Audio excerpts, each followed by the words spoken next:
Welcome to Smarty Plants, a Minnesota Department of Agriculture podcast informing the public about invasive species that affect our environment and agricultural resources. Jennifer Barrington here with the Minnesota Department of Agriculture Seed Unit staff, Mike Merriman and Shane Blair. We all love a lush, healthy garden and bountiful quality produce, but we don't always put a lot of thought into how our landscape gardens and produce get their start. Both start with a tiny little seed. You might be surprised to find out all the work and considerations needed to ensure quality seeds. Mike and Shane are here to give us a behind-the-scenes look. Michael Merriman is the supervisor of the MDA's Seed Regulatory Program. With a decade of experience in seed regulation, he has worked in all aspects of the program, from conducting inspections to coordinating regulatory efforts. For the past 3 years, he has led a team of dedicated inspectors and administrators who carry out the day-to-day work of seed regulation across Minnesota. As the state's official seed control authority, Michael also partners with federal, state, and industry stakeholders to keep the program strong and responsive. He holds a master's in biology from UW-La Crosse and a bachelor's from the University of Minnesota Twin Cities. Shane Blair grew up in La Crescent in the southeastern corner of Minnesota. He went to college at the University of Wisconsin-Stevens Point and received a bachelor's in natural resource management with a double minor in water and soil. After college, he joined the Conservation Corps of Minnesota and Iowa, with a primary focus of handling terrestrial invasives in the southern half of the state on both private and public lands. After 3 years with CCMI, Shane joined the MDA to focus on palmar amaranth and is now an inspection coordinator with the seed program. Shane has been with the MDA's noxious weed and seed programs for the last 8 years. Thanks for joining us, Mike and Shane. Thank you. Thanks, Jen. So to start with, let's talk a little bit about consumer protections surrounding seed. Why is it important to protect the consumer from unregulated seed sales? Mike, if you want to start. Sure. Well, as we all know, consumers are demanding, right? They want to get what they expect. If you're buying food, you don't want to get poison. That's a minimum. If you're buying electronics, you want to make sure that they'll work and that you don't have a cracked screen. If you're buying a tool, does it have a warranty? So seed, like all of those other things, you want to make sure that it's a quality-controlled item that you're getting and that you know what you can expect once you plant it. Is it going to be the species or the kind that's listed? Is that going to come up, or is it going to be something else? And is it going to come up at all, which, we call that germinate in the seed world. So the seed we're talking about isn't bird seed. It's seed that's being planted in the ground with the intent to grow into an adult plant. So consumer protection is one of the keystones of the seed regulatory program. The seed industry is really good at this too. So, most of the big seed companies and small seed companies and all of the seed companies work with us. So that means that they have to get permitted, and then we know that they exist and can help them with the regulations. And the regulations kind of create a minimum standard that they have to follow for what needs to be on the label, what does the consumer need to know about that seed product, so what kind is in it, what's going to germinate. And then a lot of these companies go above and beyond that as well, that they might have really specific quality controls. And, not only do people want to buy a product and make sure that they know what it is and that it's going to grow, they also don't want it to be an invasive species. Like we have our Minnesota noxious weed list, and there's noxious weed seeds too. So they don't want something that's going to cause damage to humans' health, environment, farmers.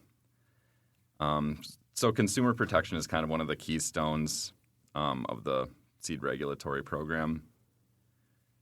Perfect. Yeah, I've always kind of wondered with the mixes that you get, they're very specific, and the percentages on the back of the labels on how many of each percentage is in the mix and stuff. So that's always kind of something cool to learn about, that we help in making sure that that is actually correct information on there.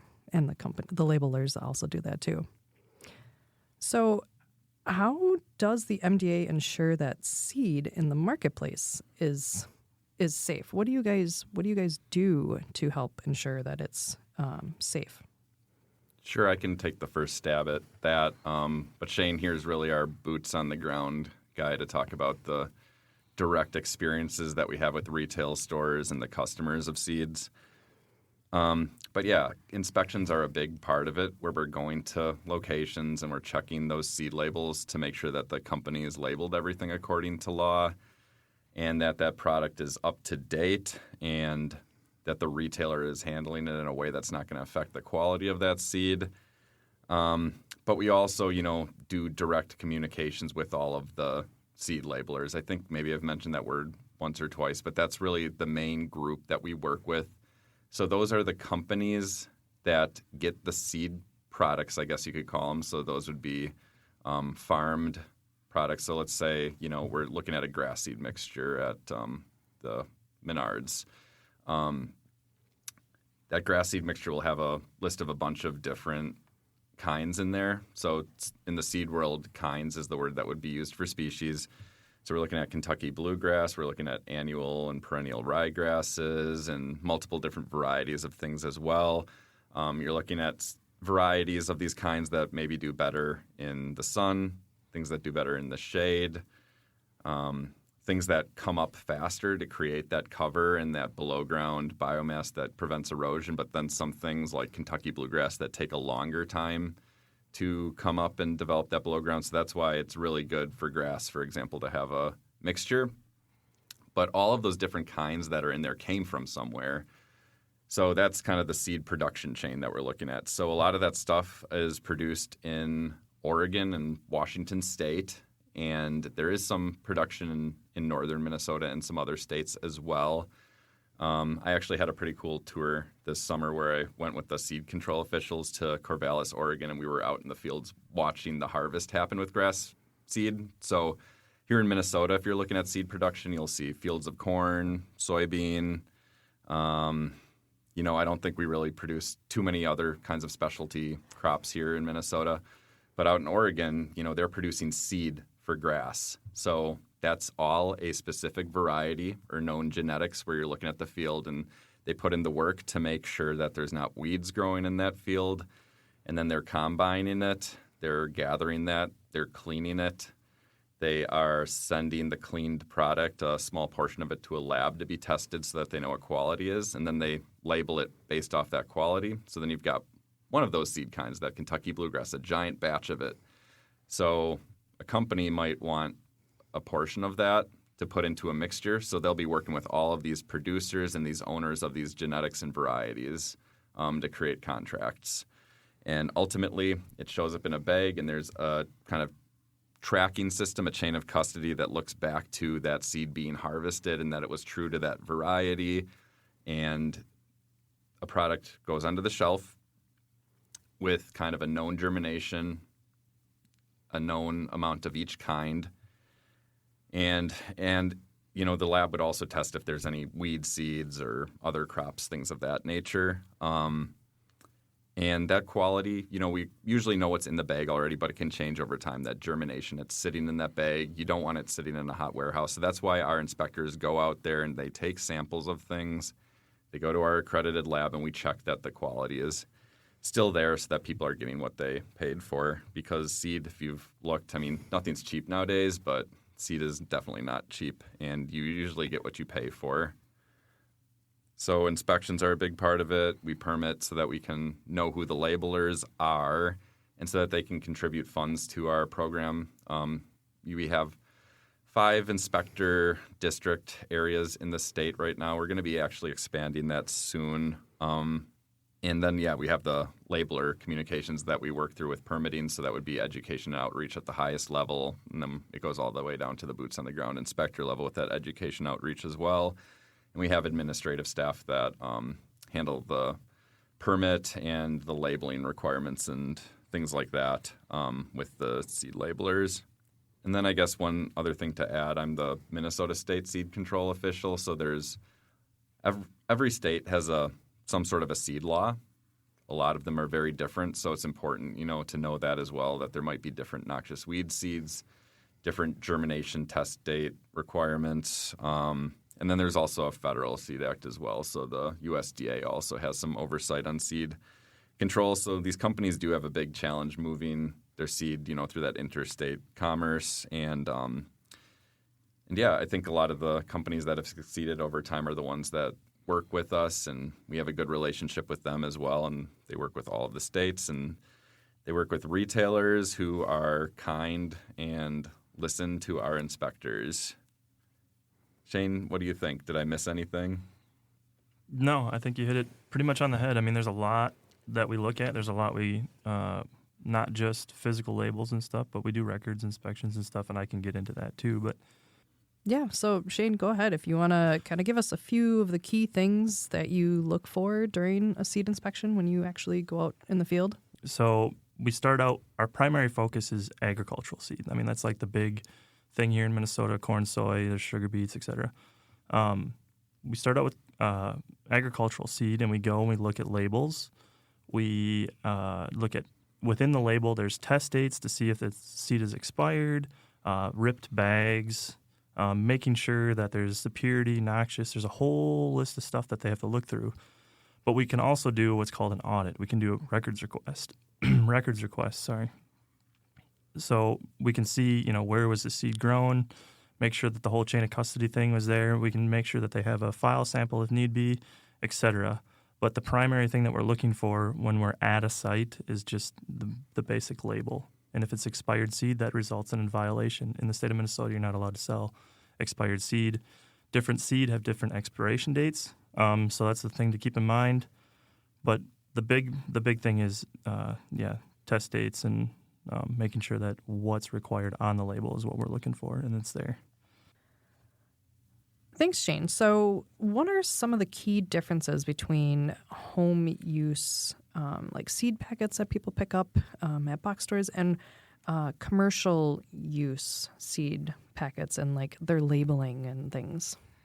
Yeah, so a home gardener packet. So picture yourself walking into Walmart, Menards, or your mom and pop shop, and you see that seed rack, and there's packets or envelopes of seed. It's a very small amount of seed. So there's different requirements, a home gardener versus like more than a pound is what we call it, but I'm just going to call it for this purpose, agricultural purposes. So the packet or the home gardener, that's less than a pound, the label requirements are different. You're not going to see everything that I'd mentioned previously. You're going to see like just the labeler's name on the back of the packet typically, and then like packed for 2025 or packed for 2026, whatever it might be. And then typically sometimes the lot number. And then on the front of the packet, you're going to see this is spring green spinach or whatever it might be. So there's the variety and kind. Those are the minimum requirements that are needed. There's other requirements that they have to meet that's not on that physical packet, like germination and stuff, but that's all stuff that's behind the scenes. Where when you get into agricultural, so more than a pound, that's where they have to have like a physical label that has a test date. And depending on the seed, there's different expiration dates that you're not going to see, but that's what we look for. Test date, labeler, purity, noxious. So if there's any noxious weed seeds, and as Mike mentioned before, there's different weeds and weed seeds per state. In Minnesota, we have a noxious weed list, and we also have a noxious weed seed list, which are not exactly the same. So there's things that cannot be sold, that cannot be in that packet of seed.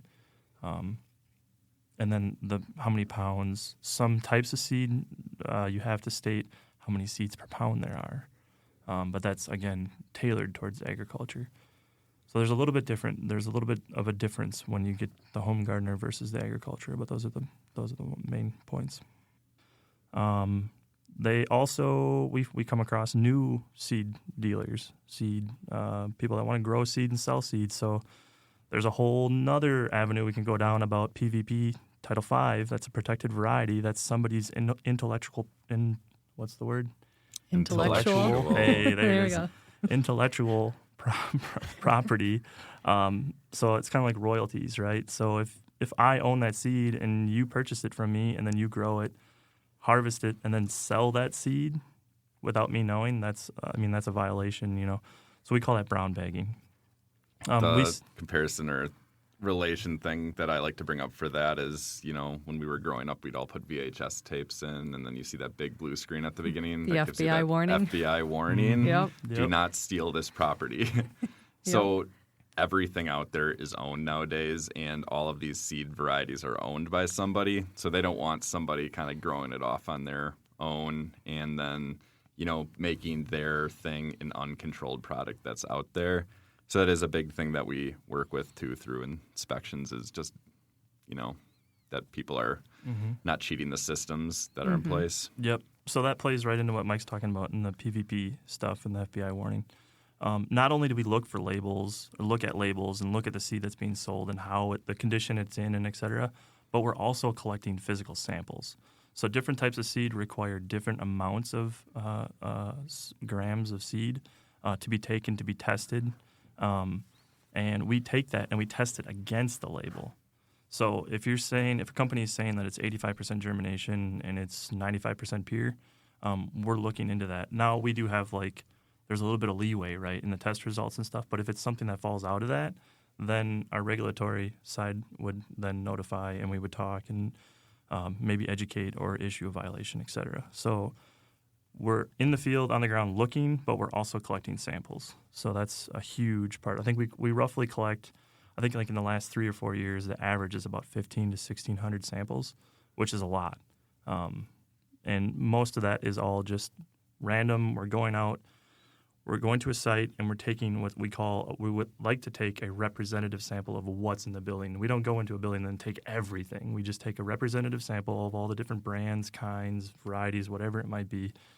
And then we move on to the next site. So, and the turnaround time we shoot, when we collect samples and stuff like that, is like a 2 to 3 week period where we'd like to get sample collected, tested, and back out before the seed gets in the ground, because there's a lot of money that's tied into seed. So that's pretty much a boots on the ground. What we're looking for, we do have online presence. That we're trying to expand. Facebook Marketplace is a pretty hard one to cover. Craigslist, eBay, even Etsy. There's a lot to look at, and there's a lot of people that are selling seed that probably shouldn't be. But we do like to educate before we try and take action on something. So cannabis is a whole new realm too, and that plays into what we do. So yeah, and these going out and doing the seed inspections, like you're saying, I've been out with one of our inspectors, Patrick. He's been on the podcast here before, and then I've gone out with Mike to do native seed inspections as well. And so, yeah, you guys take a lot of samples of seed. You have corn and soybean and treated and untreated, and then the home gardener packets, even the little 99-cent ones that you buy at any type of box store that you could go to. All of those have been tested and verified and possibly picked up to be a sample to make sure that it is actually what you are buying. So it's good to know that there are people double checking everything, because if you don't do that, there's possibility that things could not be true on the label and in the package itself. Yeah, and we've gone to some sites, and we're not always the person that everybody wants to see when we're there either. So you drive up to a farmer who might be a dealer for some seed and, why are you sampling this seed? My company is the greatest company on earth and would never do wrong to any farmer. But the thing is, these companies do have really high quality control, but things can slip through the cracks. And in our state, every state, their seed regulatory program is different. But we get out to as many locations as we can and sample a lot of things. So I think we're a leader in that way, that we're looking for a lot of positive data in addition to the negatives. So we're finding a lot of things that we'd call it a pass. If the label's up to standards and the germination, it's going to grow. For those issues that we find, even though they're few and far between for corn and soybean, it's something that's really valuable to the farmer, to the customer, and to the company's reputation to fix those issues. So companies do have really good quality controls. We're not out there sampling everything, but when we do we work with the company to fix the issues. Perfect. Well, to go into a little bit more, we've talked a little bit about in previous episodes about what farmers and gardeners can do. But are there best practices that you guys suggest that farmers and home gardeners should follow when purchasing seed? Just kind of some basics that they should look for, Shane? Yeah. I think I grow a lot of produce too. There's a lot of things that just a basic person who wants to grow a garden, all the way up to agricultural, a farmer, whoever. It's cheapest is not always the best. There's a lot of issues that could occur being that it's cheap seed, and that's usually a red flag. So not going with cheap seed.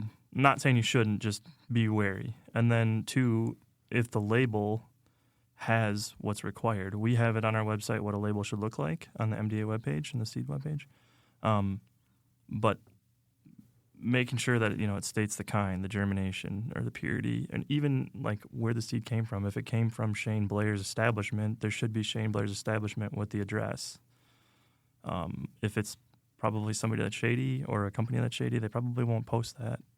So that could be a red flag. So reading the label, not buying the cheapest seed. And you can also ask these questions. I want to see lab results. Anybody who sells seed has to have a file sample. Or I shouldn't say that, not sell seed. The labeler of that seed is supposed to have a file sample and test results. You can ask that. And if they deny it, then you could come to us because they shouldn't be doing that because it's something they have to follow. So those are like the three big things. Label, hopefully not too cheap a seed. And if you want to ask for results or any other paperwork, you can ask that. Seed's expensive for a reason. You might go to a co-op or farm dealer or, even your garden store and see some like oats cover crop seed. And then you might also see some oats feed. Now, what are the differences between those two things? Well, I've met farmers through my inspection history that are like, I don't want to spend all of that money. So they buy the feed oats product and they're using it as a cover crop on their field. Then they submit a complaint to us that, hey, this turnip's growing in my field. We do our investigation. What did you plant here? Feed. Well, that's not tested. It's not verified. It could have anything in it. The intent was never for it to be planted, so that's why it's not regulated in the same way. So these seed companies have to jump through a lot of hoops from verifying that variety, making sure that quality is there with the testing that we talked about, and that's what it creates that more expensive product. So yes, I think in summary, you get what you pay for. So we've talked a little bit about what to look for and if something is wrong with your seeds. If we purchase seed and we think there might be a problem with it, what should we do? Should we collect anything? Should we contact? How do we get a hold of you guys? Mm-hmm. Yeah, so if you purchase seed and it doesn't germinate the way you wanted it to or as it should have, or if weeds pop up, if there's just anything that causes a red flag for you, we have what's called a seed complaint here in MDA. We follow up. So what happens is we want you to keep your receipt. We want you to keep your label, packaging, whatever it is that ties it to that seed.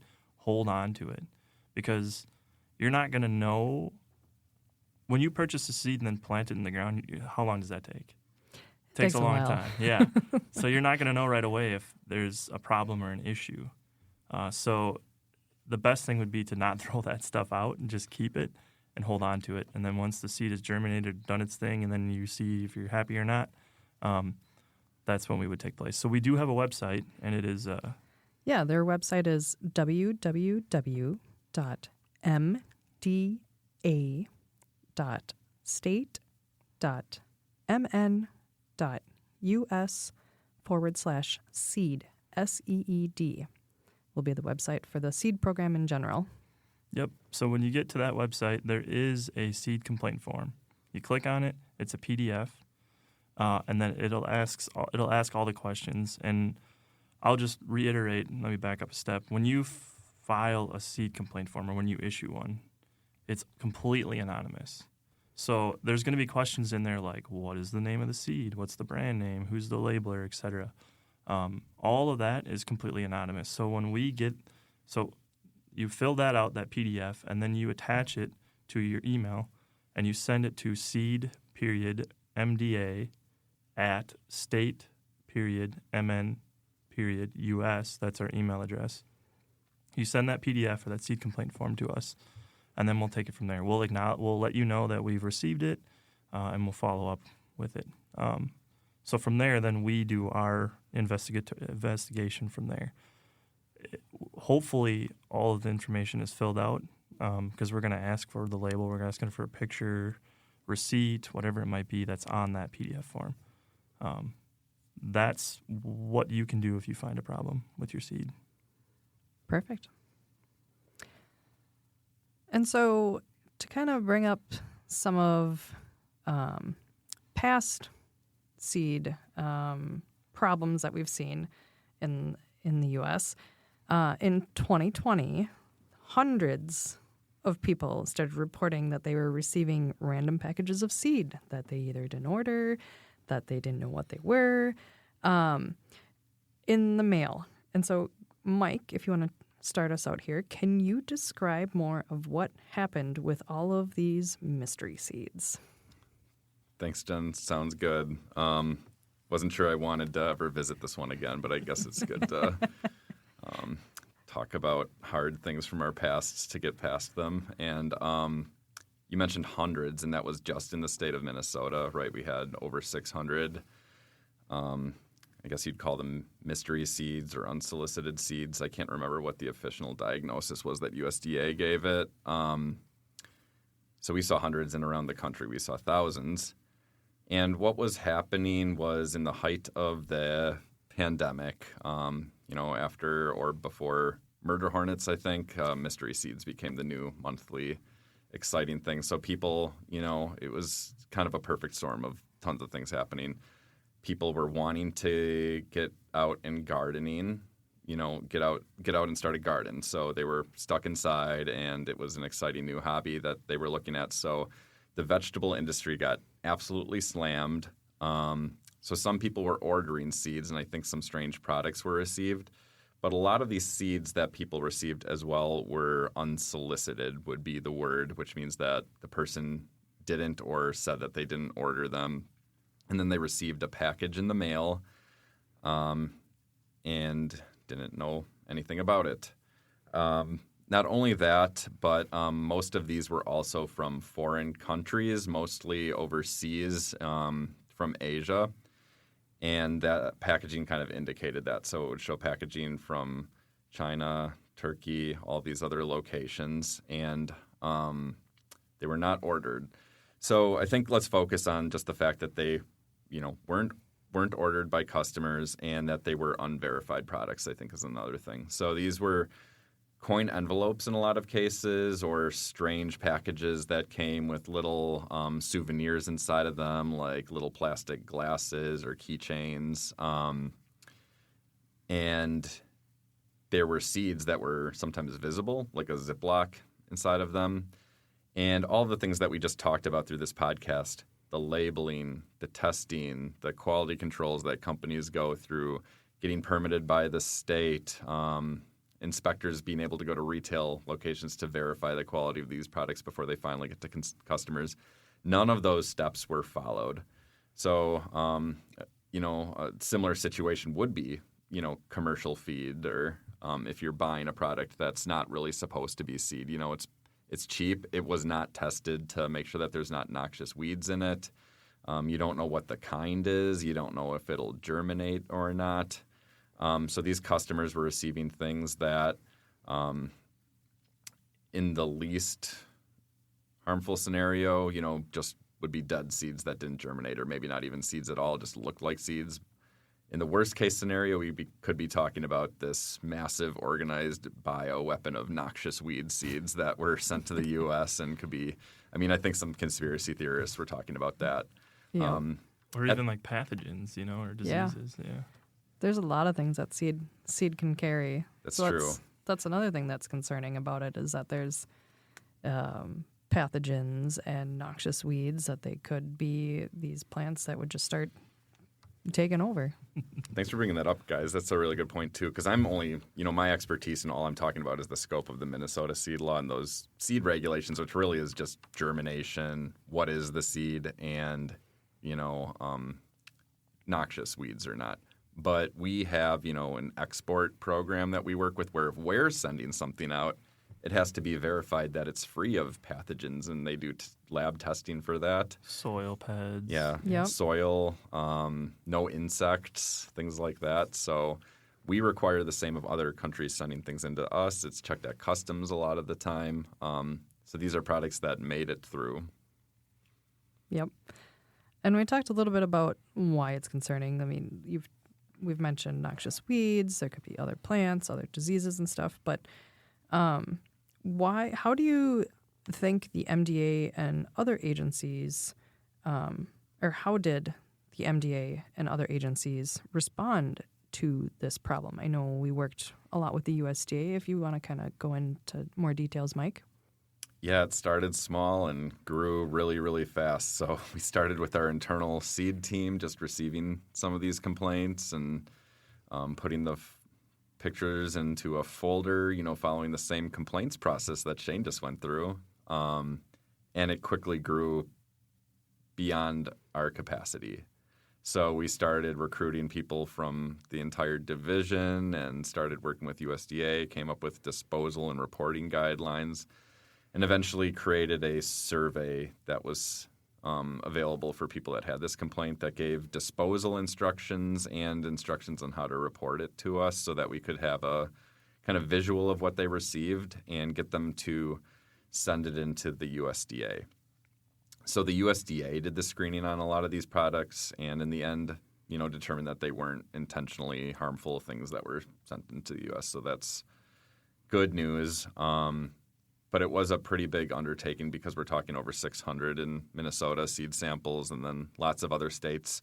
I mentioned earlier we have a really robust seed program here in Minnesota. Lots of other states might not have the same staffing and abilities. Some states are just on a complaint basis, too. Yeah. It sounds like USDA kind of took over everything after we collected all the samples. We gathered them all here in Minnesota at the MDA, and then you brought them all over to the USDA. And currently,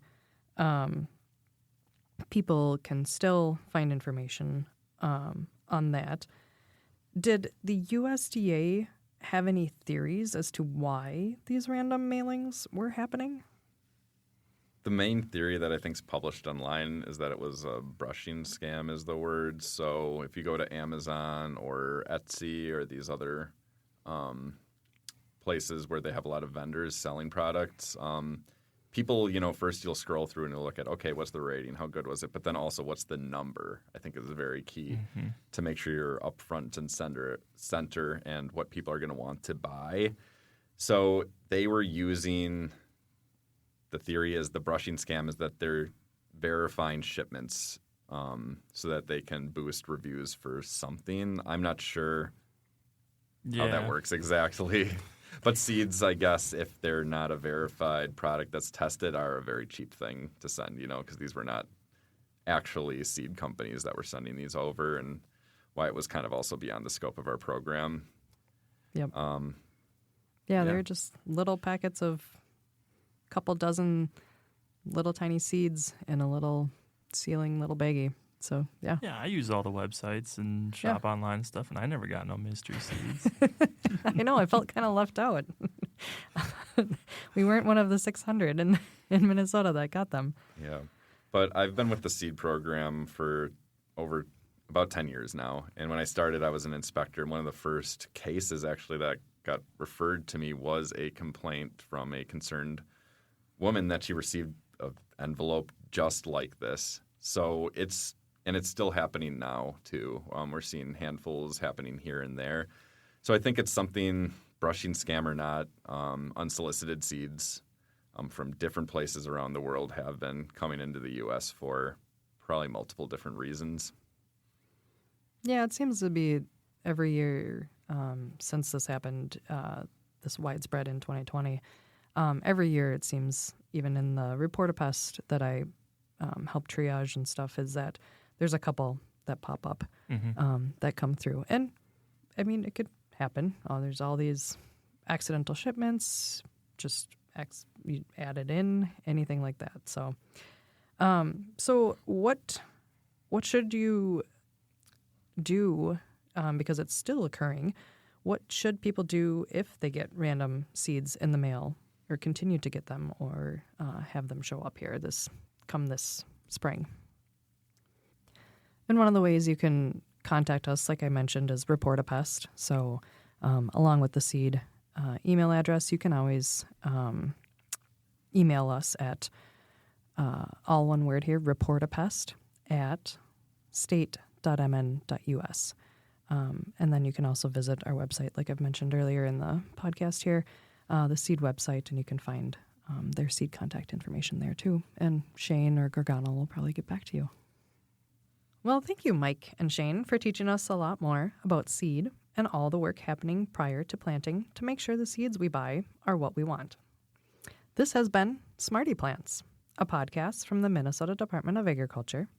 Our producer is Brittany Ravel. Our editor is Larry Schumacher. And I have been your host. You can learn more about pests and other invasive species that affect our environment at www.mda.state.mn.us. And while you head to our website, we'll be working on the next episode of Smarty Plants. See you there.